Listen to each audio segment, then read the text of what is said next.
नमस्कार दोस्तों, आज मैं कहानी कृष्ण, बलराम और राक्षस की कहानी आपको सुनाने जा रहा हूँ। महाभारत काल की बात है। एक बार कृष्ण और बलराम किसी जंगल से गुजर रहे थे। चलते चलते काफ़ी समय बीत गया और सूरज भी लगभग डूबने लगा था। अंधेरे में आगे बढ़ना संभव नहीं था। इसीलिए कृष्ण बोले, बलराम, हम ऐसा करते हैं कि अब सुबह होने तक यहीं ठहर जाते हैं। भोर होते ही हम अपने गंतव्य की ओर बढ़ चलेंगे। बलराम बोले, पर इससे घने जंगल में हमें खतरा हो सकता है। यहाँ सोना उचित नहीं होगा। हमें जाग कर ही रात बितानी होगी। अच्छा, हम ऐसा करते हैं कि पहले मैं सोता हूँ और तब तक तुम पहरा देते रहो, और फिर जैसे ही तुम्हें नींद आए तो तुम मुझे जगा देना। तब मैं पहरा दूंगा और तुम सो जाना। कृष्ण ने सुझाव दिया। बलराम तैयार हो गए। कुछ ही पलों में कृष्ण गहरी नींद में चले गए और तभी बलराम को एक भयानक आकृति उनकी ओर आती दिखाई दी, और वो कोई राक्षस था।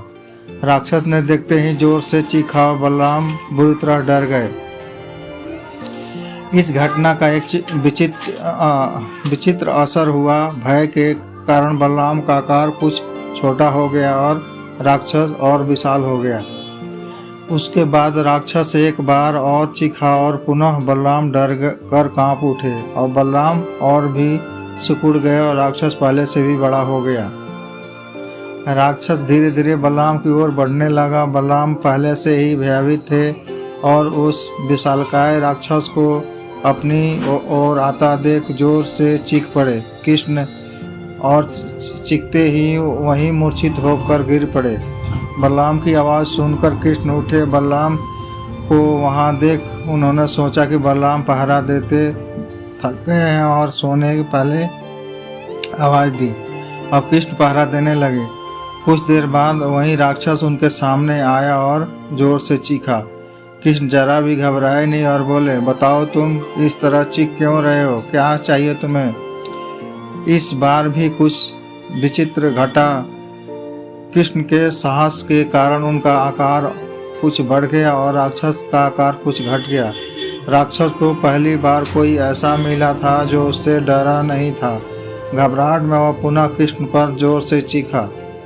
इस बार कृष्ण नहीं डरे और उनका आकार और भी बड़ा हो गया, जबकि राक्षस पहले से छोटा हो गया।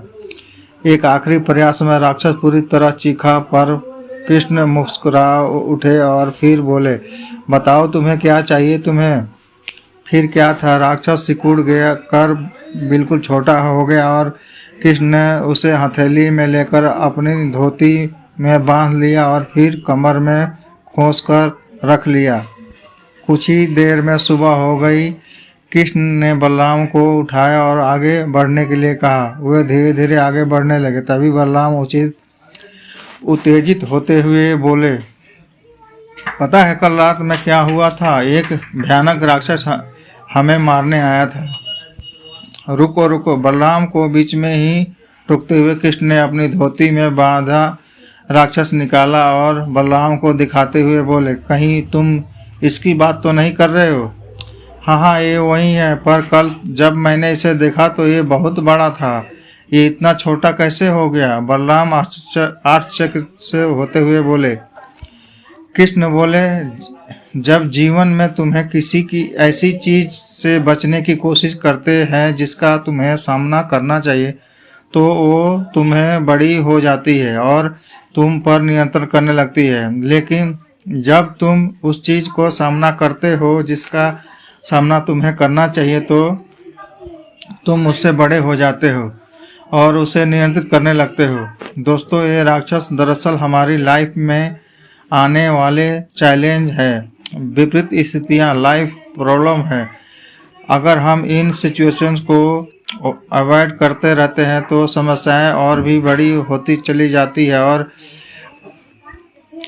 अल्टीमेटली हमें कंट्रोल करने के लगती रहती है। लेकिन अगर हम इनका सामना करते हैं तो कवरेज के साथ फेस करते हैं तो यही समस्याएं धीरे धीरे छोटी होती चली जाती अतः हमें उन पर काबू पा लेते हैं। इसीलिए जब भी कभी लाइफ में ऐसी प्रॉब्लम आए तो उनका सामना आपको ही करना होता है, उसे अवॉइड मत करिए। जिसे फेस करना है उसे फेस करिए, जिससे उससे बचने की कोशिश मत करिए। जब आप ऐसा करेंगे तो देखते देखते ही समस्याएं इतनी छोटी हो जाएगी कि आप आराम से उन पर नियंत्रण कर सकेंगे और उन्हें हमेशा हमेशा के लिए ख़त्म कर सकते हैं। दोस्तों, कहानी अच्छा लगे तो एक लाइक ज़रूर करें। आप कृष्ण भगवान को चाहते हैं, अपनी देवता मानते हैं तो एक लाइक और सब्सक्राइब ज़रूर करें।